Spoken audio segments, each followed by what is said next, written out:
Let's take a break to talk about Mo's home collection. Mo's just released their 2024 spring and summer collection, and it includes 300 plus new intros, and they're calling it their tailored and timeless collection.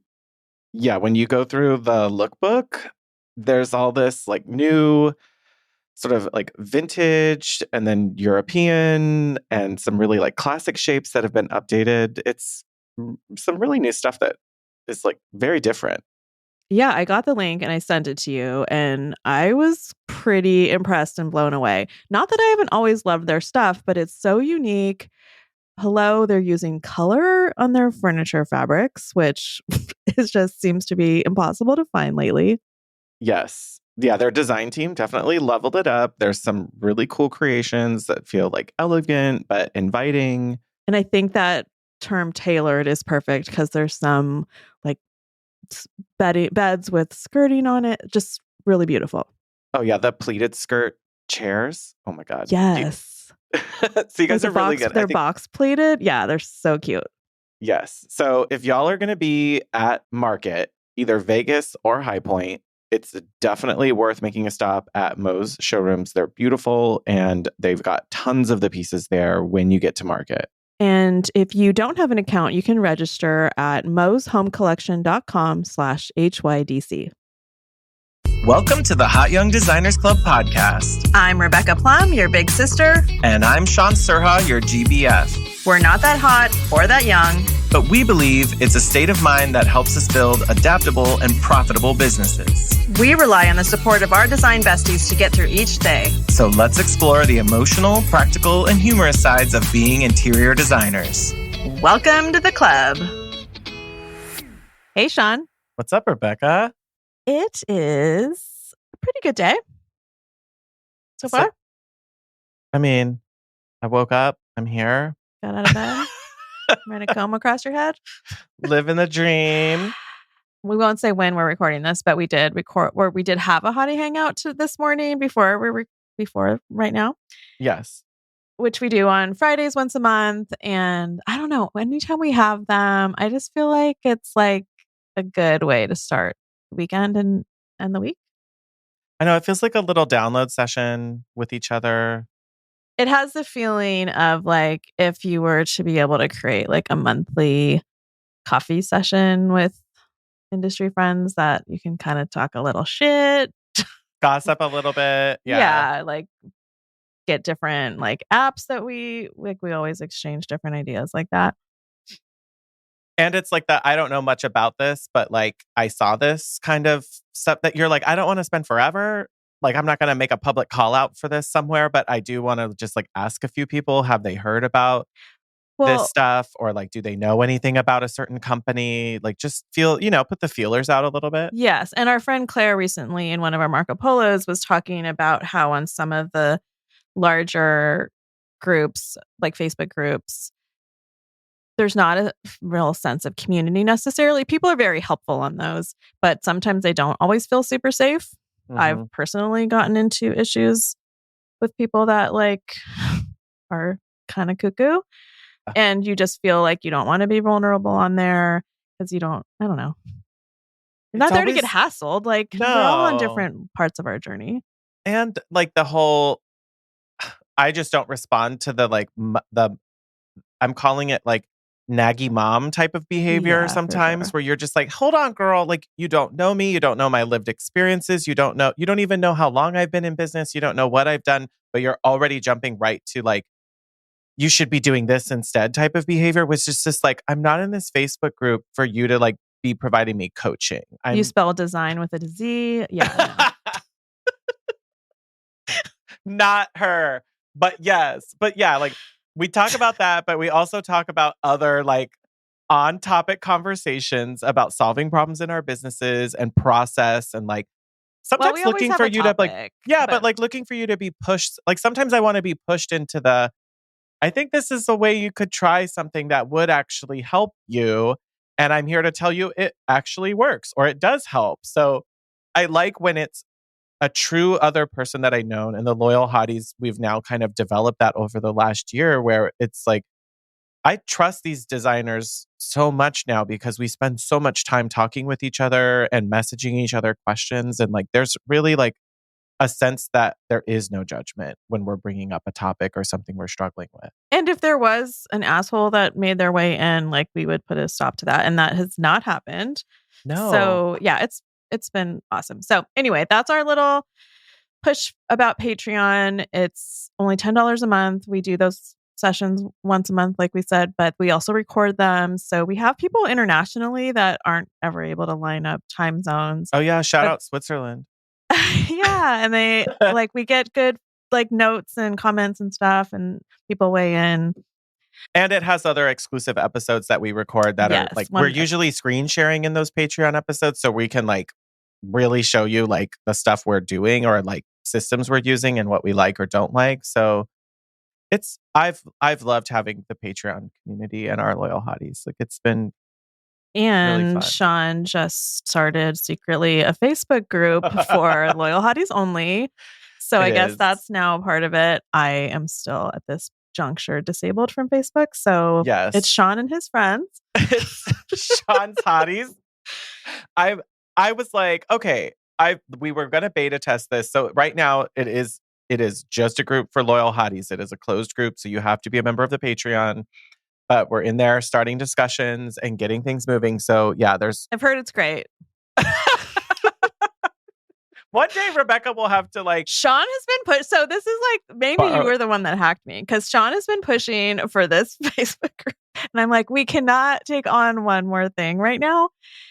And I don't think I can either, but I did it anyway, which is it's very on brand that I'm like, well, no, okay. I mean, but you guys have like all been wanting to do it. So that's great. I know, Mom, we all wanted to go to Legoland and you're the only one who wants to just go to SeaWorld. Just go by and yourself. We just want to go to, we're just going to Legoland. Dad's taking us to Legoland. Seriously, like this is actually my life. No, so maybe I'll be in there eventually. Hopefully by the time you're hearing this. Yeah. So, and then of course we have our shop.hotyoungdesignersclub.com that we spent months toiling over and are really excited about. So if you wanted to check out any of the tools we've created, we've made them affordable and approachable and I know helpful.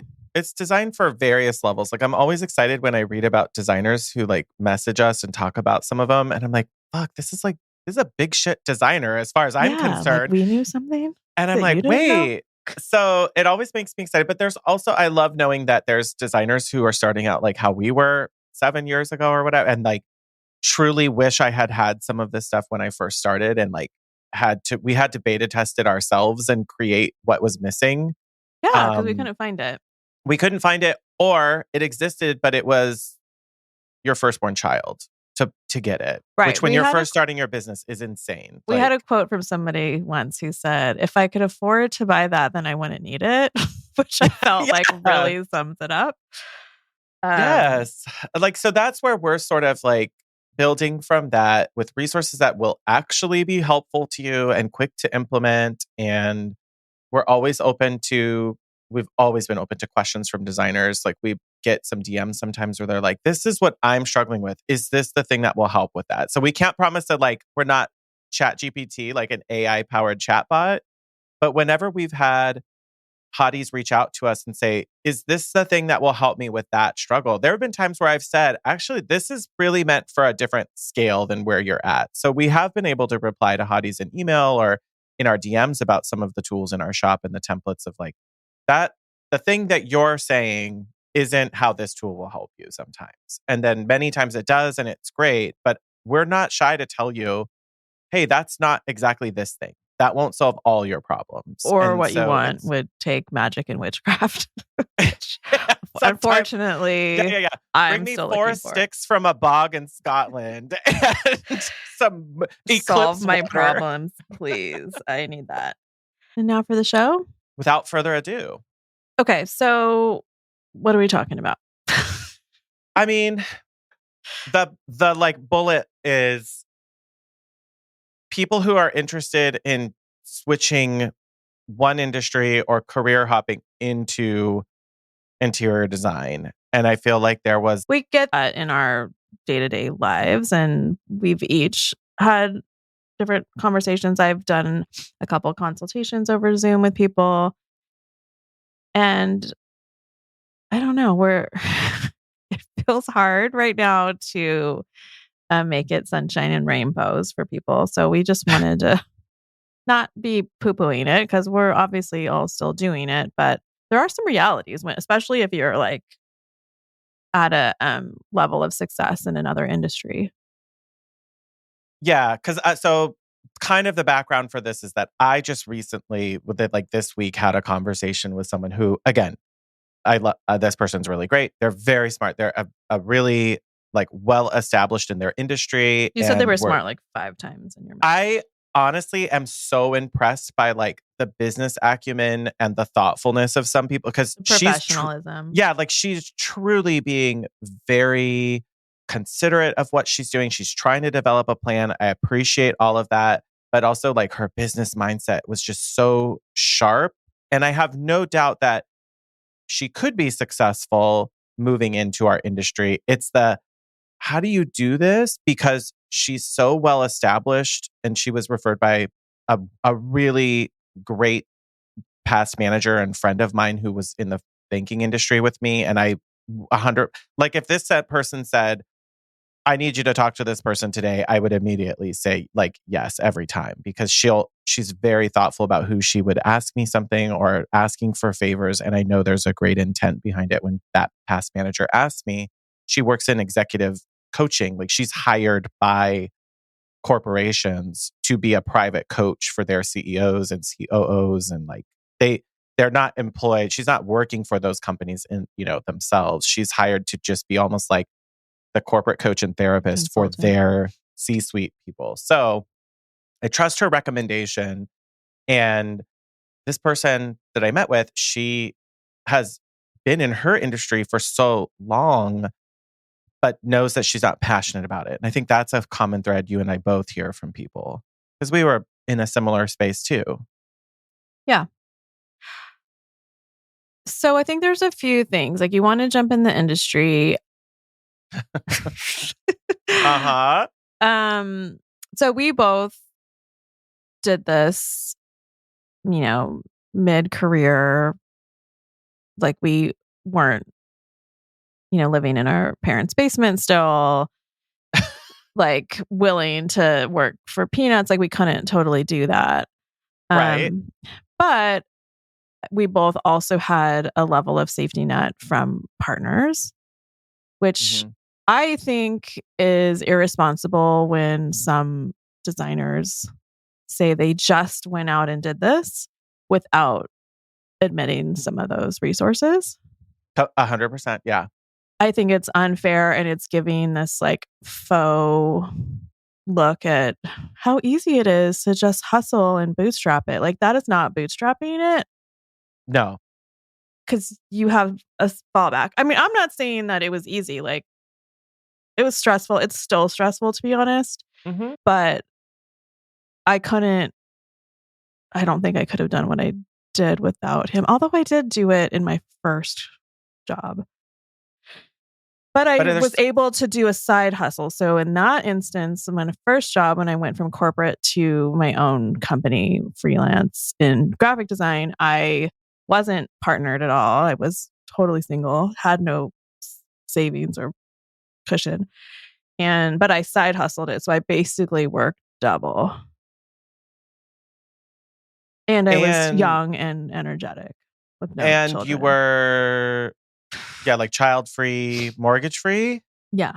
So that, like, I'm not saying that's a bad thing. I'm just saying, like, no, that my risks changes were your a little liability. bit like, okay, I could move in with my parents. I'm 30 years old, but I could do that. If you had to start over. Yeah. I feel that.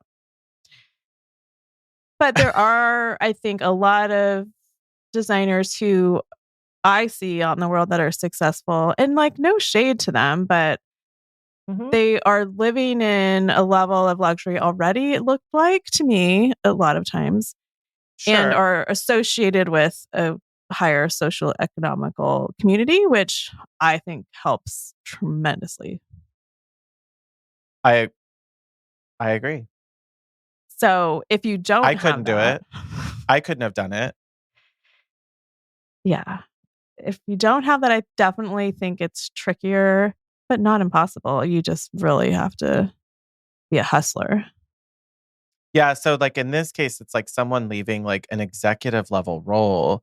I have to be honest. Like, and I talked with her about this. So I don't feel bad about saying it now, but I I had to explain how there were there it's very unlikely that she would be coming into any type of job in our industry making anywhere comparable to Uh, what she's doing now. Especially if you don't want to operate a business, which was kind of her angle, right? Yeah, and I think part of that is just part of what drove her decision to say that was the fact that she knows that she cannot go without an income. She's a single mom. Like she cannot not have an income. She has to have an income. Yeah. And there isn't the option to like just make the leap. And I completely understand that. Like you don't have there's when you are your own safety net, there is no way to handle that other than I've got to start somewhere with a significant salary that can support what I'm already having to do. Yeah. So I think there's two sides of this. If like getting into the industry, I think is one thing to get a job in the industry. I think we can touch on that. But then like Yeah. getting into entrepreneurship in a new industry, like most designers have done it. Like almost every designer I know has done this. So I for sure am not saying it's not possible. Yeah. And I think somebody who comes from an executive level, like it sounds like she exudes a lot of confidence and professionalism, Mhm. and the confidence, especially, I think if you are somebody who can feel good about putting big numbers out right away, you can probably grow faster, way faster than I did. Yeah. So we're not all created equal in any aspect of that. And I think like the drawback is that many design firms who can afford to sort of like take a risk on someone with no experience in the industry or whatever, I feel like it's hard in a very small firm to not be bringing as much experience. That's my perception Yeah. now. So to Is like, try to get a job, if you're somebody who's like, I don't want to start with my own business, I want to work for another designer. yeah, like I would not, Yeah. as a small firm, for me to be taking the risk to bringing on someone, they have to immediately start bringing skills to the table, unfortunately. They can't be like learning. I can't be teaching their CAD course to them I can't be training that. Or like, I can't teach customer service. You got to be bringing me stuff that you start running day one. Like, I know. We were having an internal chat about this, and this happens a lot where people are mhm, hungry, they're willing to learn, and I've gotten these emails, I'm willing to learn. yeah. And it's like, okay, but who's going to teach you? And like, I have to pay you to teach you. It's like a double dip on me. Yeah. Um, Because of your time, attention, expertise, intellect, all of that, plus money. Plus money. Mhm. So it's really a big ask.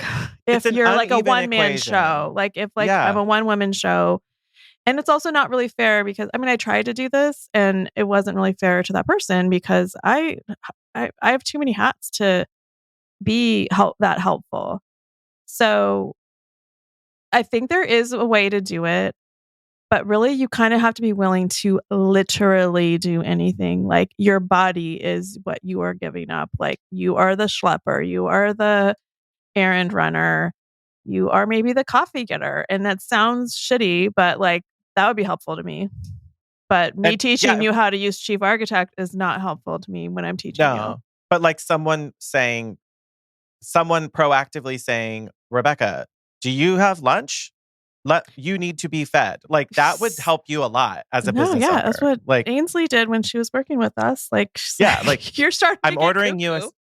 I'm ordering you a sandwich. Like, let me take care of you a little bit. Let me For make sure that you're, or like, hey, I noticed in the email that client didn't get replied to yet. What can I, like, do you want me to call them? Can I schedule that phone call with you? Like, what do you want me to do? And I feel like that for me, people that I've talked to are often missing that when they say like, what can I you do see for in, like, you? yeah, like the what, and also what's in it for me is like, I need to get something out of it for that exchange. That's just how it works. Like, I don't sell my services for free to my clients. I can't offer a design education for free to a potential employee or someone who's switching industries. Although I'm willing to acknowledge that you have transferable skills, but I think that a lot of people haven't really inventoried their transferable skills. Yeah, you really need to outline that, I think, and Like, understand what they could possibly be. So when I got my first internship, I was not getting paid. And I was able to, though, convince them to let me shadow a couple designers. And in exchange, my transferable skills were marketing and social media. And that was totally helpful to them. So yeah, because it was something that they couldn't they didn't do or have. weren't doing on their own. And then Right. you could help them with it. And then that became like a place where I was able to grow and learn for a bit. But then when, okay, I need to move past doing the marketing side of it. So, and it was never supposed to be a long-term thing. So that's a huge way to look at it, I think, if really like dig into what your skills are.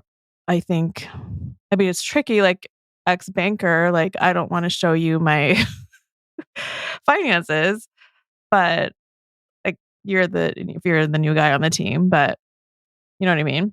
Yeah. But finding other, like, there would be other skills that you would have that maybe I didn't.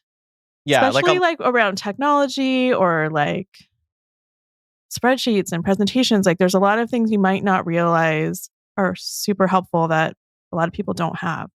Honestly, like if you said to me today, who would I think about bringing in? It'd be like if someone showed up and they had a really awesome personal Instagram or TikTok presence, I would let them handle a lot of stuff for me. Maybe not everything, but like I'd be happy to let someone who has another skill come in and help me with something like that I am missing for my business.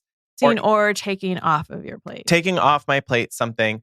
A big thing for me personally, and I know this isn't just about me personally, but I need someone to help keep up with things tenaciously. Like when you see that vendor order, is that going to arrive on time? And I do feel like there is a really big gap for people who are shifting industries of like, you don't come in with that I'm going to observe mentality. And I do think a lot of people, when they make a switch, they're like, well, I need to observe first. And unfortunately, I think this is why so many of the job postings for assistants and otherwise talk about being hungry, being, what else did I say? Self-starter and an ambitious self-starter. And what that, yeah, like, unfortunately, when I read that, what I now understand is like, that ambitious self-starter is the person who will literally look at the pile of boxes and be like, I got it. I got the box cutter. I'm breaking them down. Like they're going in the recycle bin. No one's asking. No one is like waiting for you to, you're just jumping in. And I would say like just, hey, are these cool to go in the recycle bin? Oh no, sure, I need those for my vendor return. Yeah. Please don't do that. But I don't want to sound like the whole like, nobody wants to work. I'm just sitting on my hands and there's just like a pile of shit around me. And that does happen where it's like I'm hustling around and then you're just like, why am I the one sweating? What are you doing? Or like there have been stories of people that are like, hey, can you stay and deal with the end of this photo shoot and pack everything up? And the staff member kind of, maybe they didn't say no, but their body said no. Uh-huh. And the other side of that is, well, then you want me to do it? Like, I mean, That's it's so I you feel or me. And like in this hierarchy, it should be you, yeah. The but I will do it. Like yeah. I do it. Like that's The like part of this is like the humble pie, unfortunately. yeah. Like you have to be ready to do that. And I think honestly, I think if we're being really fair, I don't think that most people are able to separate themselves from their background and experience and all their extra Especially if skills. they're And in a multi-level company that they have different people to Yep. do things like take out the trash. yeah. Like you're Or not just used like to doing the you're doing full admin thing. behaviors again. And you're like, I'm not an admin. It's like, okay, unfortunately, here We're you all are admins. again. And I think that a lot of people who even I've talked to and otherwise, like they're not really being fair with themselves. I'm not going to say who. It's not this one I just talked to, but some of the people I talk to, you can tell. I leave those conversations. I'm like, nope, they can't set their ego aside. Like they are not actually ready to do this. And unfortunately for them, the hard part is that like that that gets that personality trait of theirs that's like their pride or their ego or whatever it is in the way of them actually having a great learning experience and potentially making it faster for them to reach their own phase of entrepreneurship with a great knowledge and experience, but they let that get in the way of their Yes, but growth. if their goal is to become an entrepreneur, like newsflash, You're going to do this all anyway. it's the full vertical. Like you Yeah. are doing all of it, unless you are a very efficient, organized person with some amount of capital to start that you immediately can hire assistants and VAs and folks to do a lot of the stuff that is not in your pay grade. Mm-hmm. But I don't know. I don't. So that just feels like entrepreneurship maybe isn't right for that person. And working in a bigger firm where there are very clear roles and you know what your clear role is going into Yeah. it. Yeah. Like this designer that I was talking to, like if she had entrepreneurship or not designer, this woman who wants to get into design industry, I personally think that her biggest attribute and skill that she would be bringing to the industry is like almost like a fractional COO for a company or like a business development person. Like the skill set that she can bring with like her sales background and her like understanding of business acumen, like that is really valuable to a lot of designers, but you'd have to find a design firm that's of a certain size that they can justify bringing someone in who's sort of the You know what she might be good at now that we're say. just like coaching this one person? I know. A rep. I did bring that up actually. I Because did that's bring up another avenue to get into the industry and have a little bit more of like a systematized kind of right. there's different types of And companies it's that you can sales work with, based, but also relationship based. And so I did bring up repping. I was like, there's reps, there's internal and external reps, but you're kind of locked in and you are having to be really tenacious for the revenue is what you make of it usually, because it's really mostly commission based. or your market. Yeah. Like and you I could also, pop into a job that has like just designers that are going to order from you no matter what, right. because it's a good big company. Yeah. And I did bring up to her showroom, like if you were a showroom rep or salesperson, like at a design center or somewhere, like she could probably easily handle like working at a Schumacher or working at a Yeah, I don't fabric know hut. enough Like about what those roles are like. I don't know a lot about them, but like the idea of it being sort of semi-retail, but very private retail and very service-based and salesman-based, like understanding your product and what you're doing. Like I think her ability to solve problems and react to the needs of a client are still there. But if you're going to switch industries, for me, the hard sell is I've never been a designer, but I'm like DIYing my house or I did my own house and now I'm going to be a designer. And whenever I see that, I'm like, that's so cute. But like the reality of how a working design firm operates is not like how your home remodel project went. There's so much more to it than just No, it's what just you like a small learned. Like, aspect, but it might get, I mean, that's kind of how I started, although I had entrepreneurship of a creative company behind me. But so that gets your like passion, I think, activated, but yeah, like not, one checkbox, right? yeah, Like, yeah. check, you care Out about of this. 25. Yeah. Yeah. So it's not saying like they won't be good designers or business Not at owners, all. but they're not But just that ready. you're not, I can't hand you a whole project right now. Even if you handled your own house, I'm not going to be, as a principal, able to hand that over. I don't think most people are going to want to start over as an assistant. I know that is like, I mean, I think The that's entry level, though. really the back to the humble part that you and I both did. I mean, I did my Mhm. free fucking internship at 42 years old. Like, Yeah.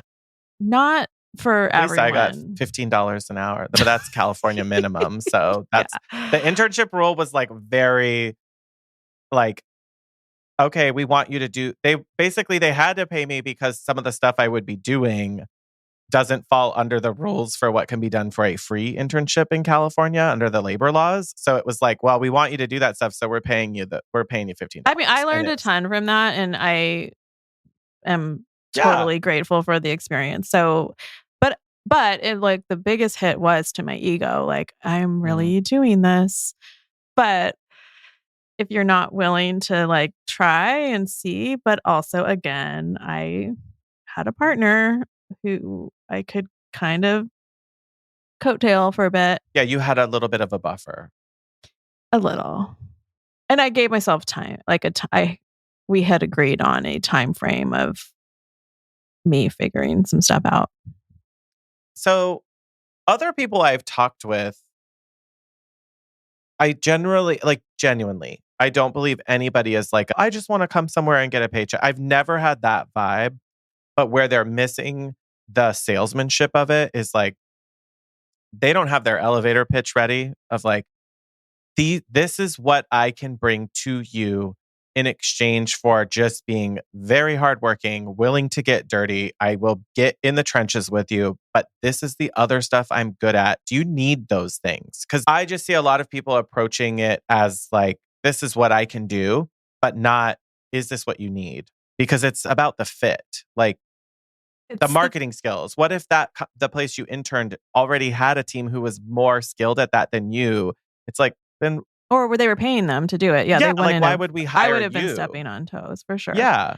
I think, yeah, because it does come down to like if I am a small operator, which I am, and I don't always have time to train you on every single thing, what are you going to do in those hours? Like, Mhm. I'm, I mean, I'll admit, like, I'm not probably the greatest manager because I don't have processes set up for this. But like the what should I do next stresses me out to no end. Yeah. And Now it's what can I work on? You're like, well, my eyes are so big. if I can Please. think of something that I don't have to tell you about how to do it, then I will tell you. But Mhm. I don't think you're gonna want to do my target returns. They should want to. I Like, mean, I just think, okay, so if you're for getting paid. practical, and I've told this to people, like, honestly, I would, if I were you, get some sort of training, at least in some software. Like, if you take some courses, there's plenty of courses on SketchUp or CAD or Mhm. Chief Architect, and you can come with some sort of knowledge that you did on your own. That would be really helpful. Yeah.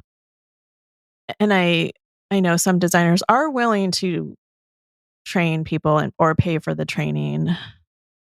But I feel like that's more of lateral moves. Like if you started as an admin and I love you and want to continue to help you, then maybe I would do that. But like I Yeah. don't know you or your work ethic. Like I am not prepared to invest time and money for you to learn what I had to learn on my own.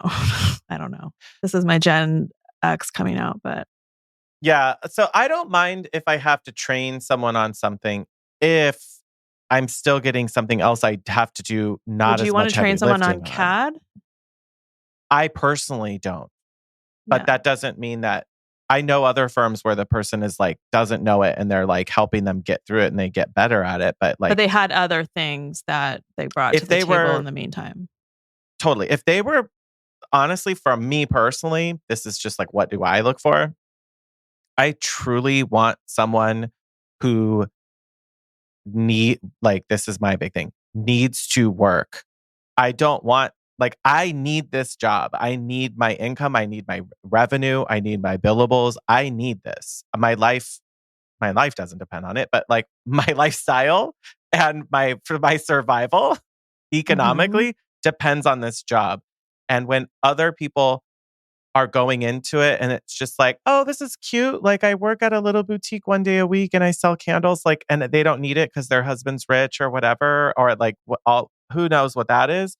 That's not who I personally want to hire because when I really need you, you're like, oh, shoot, I'm at a big soccer camp or big ski week with my kids that week. And it's like, okay, girl, like go get out. Like, I'm running a design company, not a prison. So go. But like, also, that's not helping my business grow. If you don't need to be here, I kind of don't want you to be here. And I do think there's I those see what people you're who are saying. like, I want to join your industry, but only when it's convenient. It's like, I'm sorry, that's not here. Like, I only want to do the cute stuff. go work at the Newport Beach Amber Lewis store for one day a week. But don't be trying to come and like help me do my client projects, but yet you won't be here for my presentations, or you won't be here to answer the phone, Or you won't be here to help clean up the photo shoot. Like, yeah. Or I need you to go to FedEx and grab the packages that they've been leaving the hanger on my door all week. Like, I need that kind of stuff. So for me, I want people who want and need the work. Like, not an option, not just like I'm doing this for funsies, because that just I'm going doesn't to opt work. out of that task. Yeah. Oh, I'm sorry, I'm busy that day. It's like, oh, cute. I wish I could say that. I'm busy Yeah, doing it's my hard. job that day. Like, I'm not saying work all day and I'm not saying don't make a living wage. I'm not saying any of that. But for me, I don't want someone who just wants to dip their toes in it. Well, you 'Cause, need to rely. Like, if this person's it's basically, are they yeah, reliable? are they reliable? And why bother training someone if they're not really gonna like help You- pay back that investment by being there when you need them? Like, right. what's the point then? So for me, I want that. I don't want to teach someone CAD, but I also need people who are 100% confident in being able to answer a phone and make a phone call. And when I say call that client and schedule a meeting for this, I want to know they will pick up the phone. They will be professional. They know how to like handle themselves on a call. And I can't teach phone etiquette because Right. unfortunately, I have had the intern who was like on the phone with the vendor. What do they do with this? Oh, they're asking about. No, I don't need to play speakerphone with them. Like you need to I can't to just be. dial the phone for me. Yeah. Like, can you hold the phone up to my face while I'm driving? Like, no, that's not what I need. I need someone who will do it separately from me and can write an email professionally and can like figure it out. And And not if if they that's not have you, questions, say, okay, all right, let me write all this down and I'll get back to you with that exactly. information. That I can't.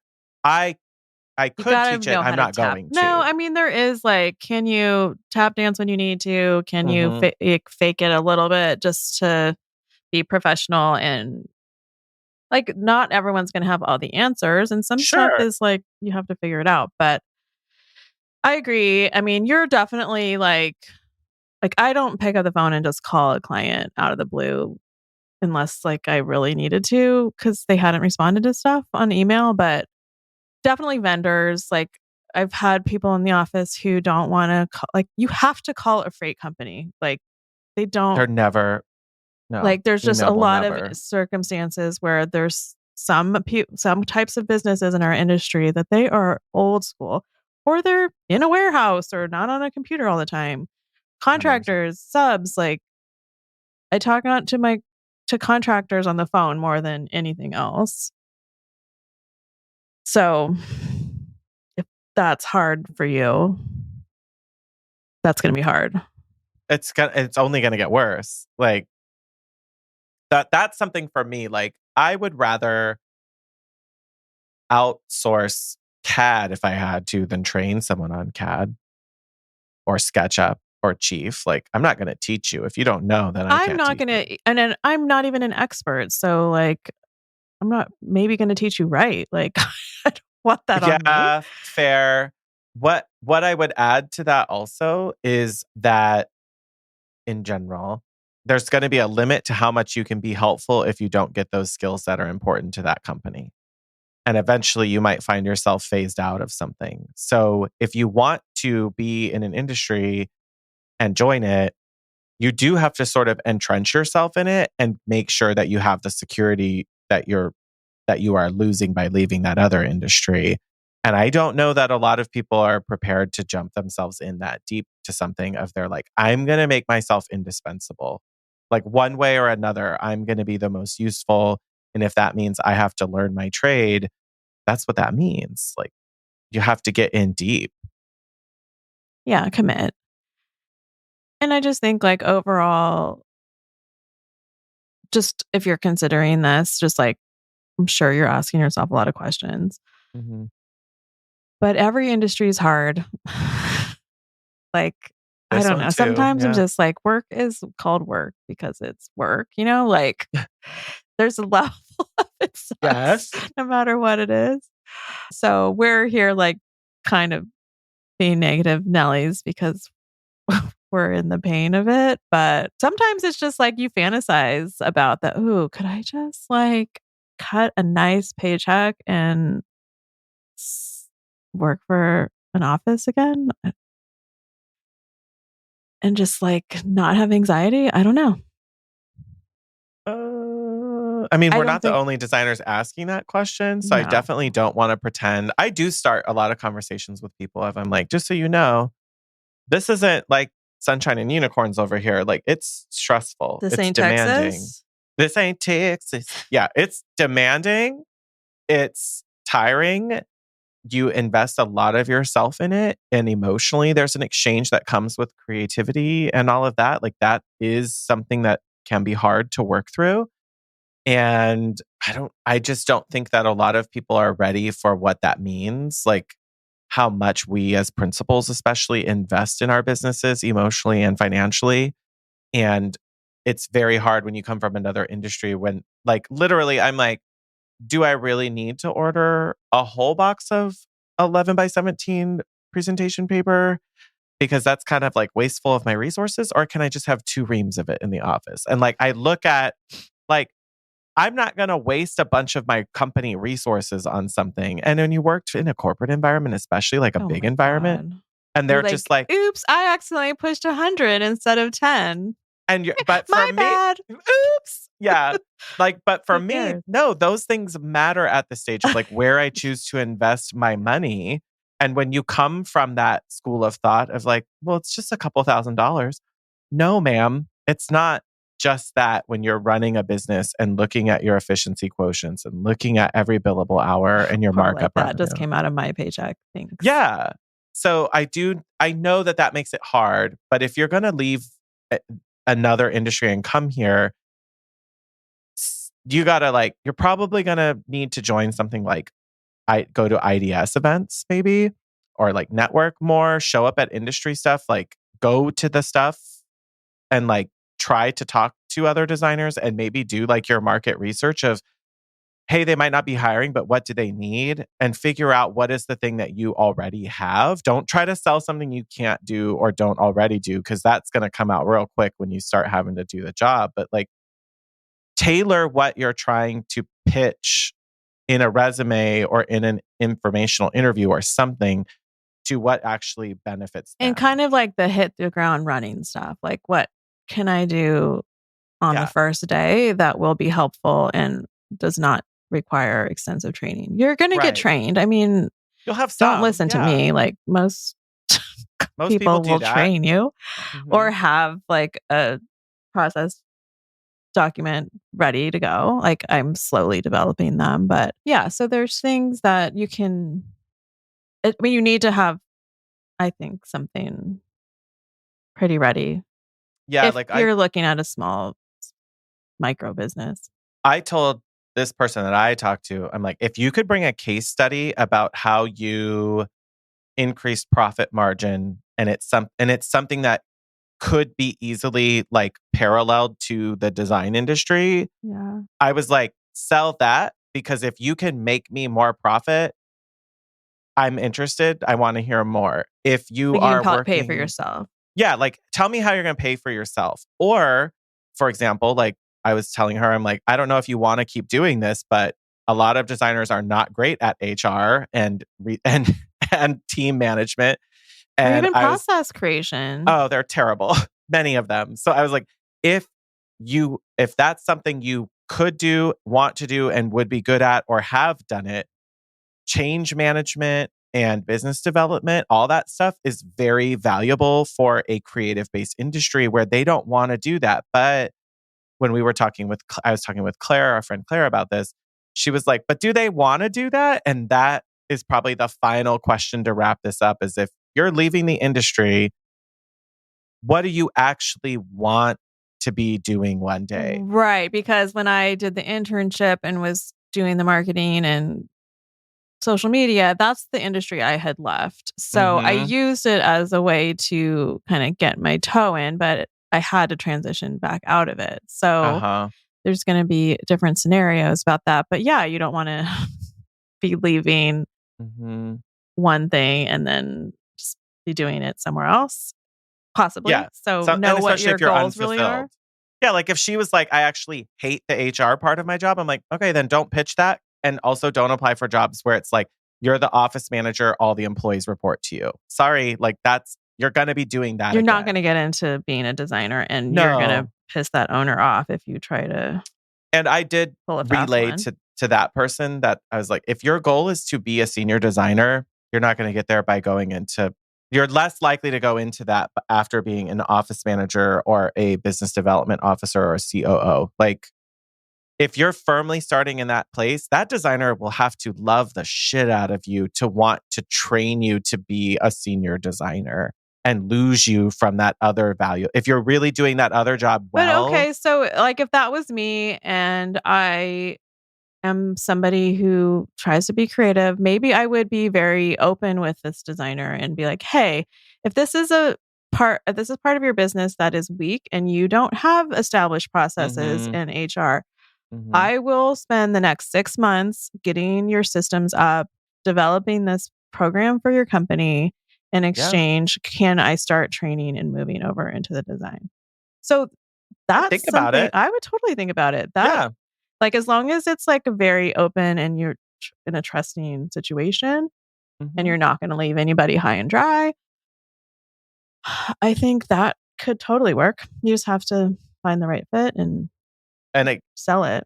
and part of that to me comes back to like the tenacity of it again, is like no one's going to hand that plan to you. You have to develop it and figure out how you're going to do it if that's the thing you really want. Because I'm the principal. I'm not going to tell you how to make up that transfer plan and Or that I like don't know what you growth. can do.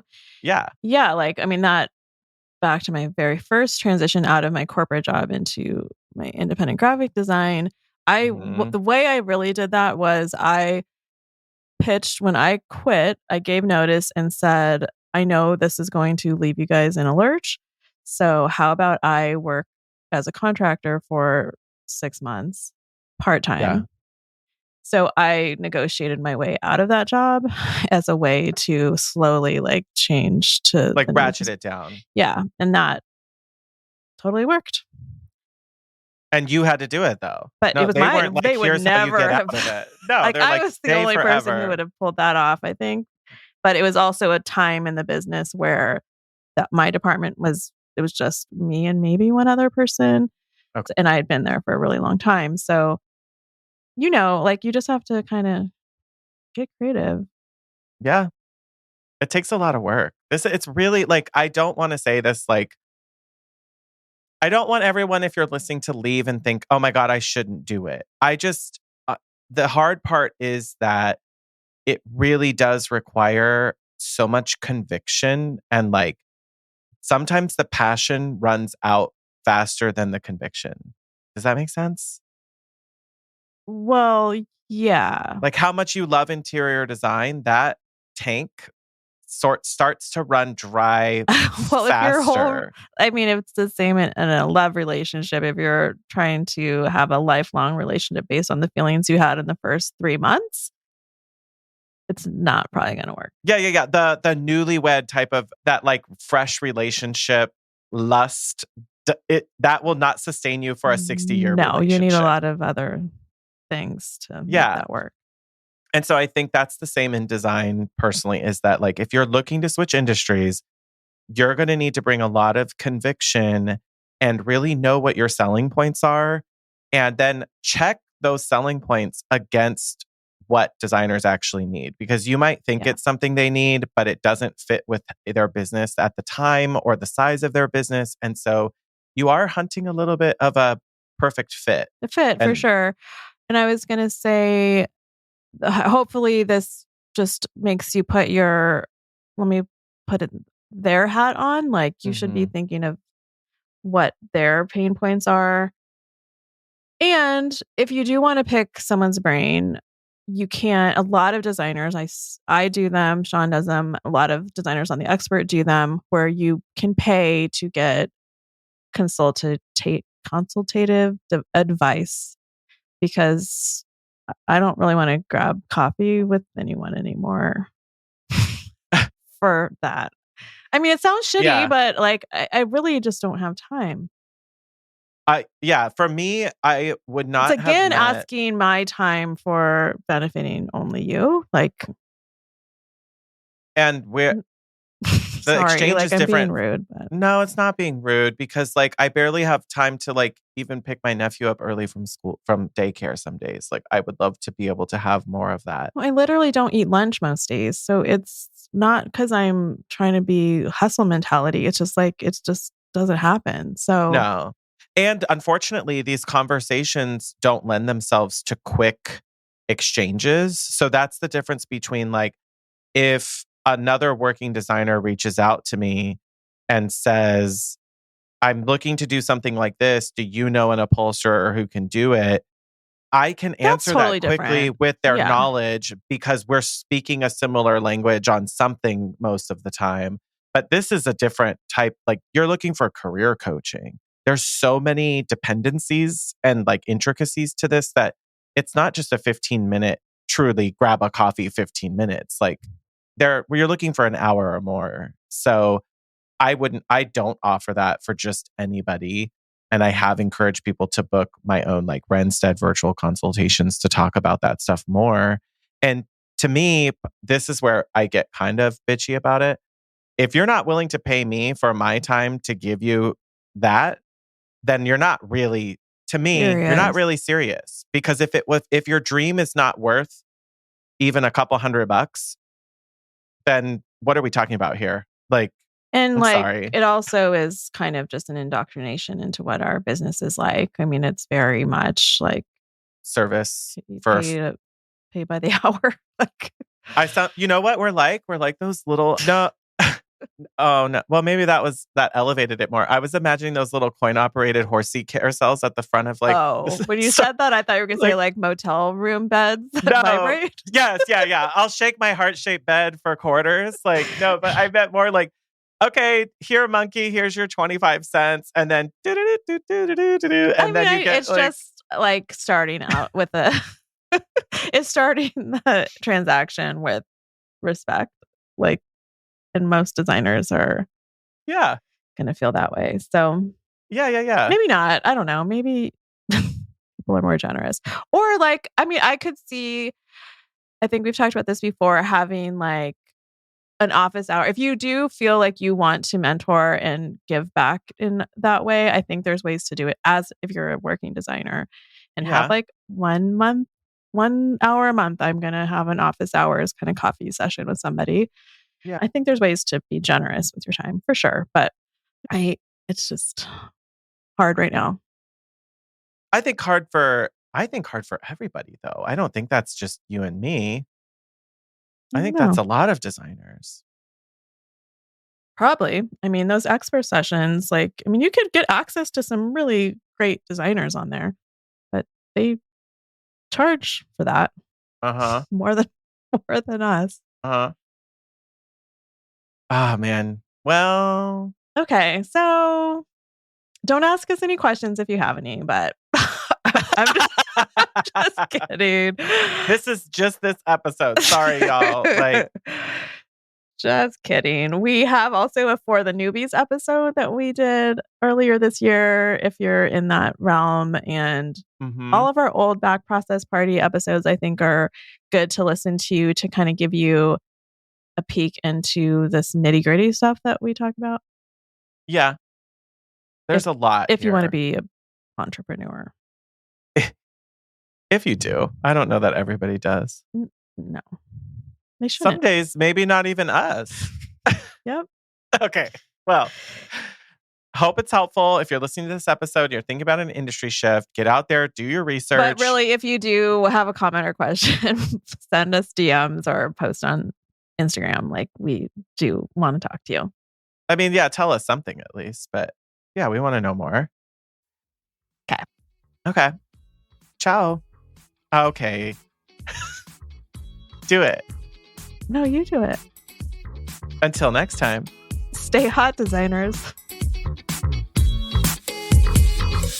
Thanks for listening to the Hot Young Designers Club podcast. For more on what we talked about today, check out the show notes. Your support helps us grow, so share with your design besties. And subscribe and leave a review on Apple Podcasts. Our conversations continue on Instagram. And be sure to download our monthly resources on our website and our Patreon.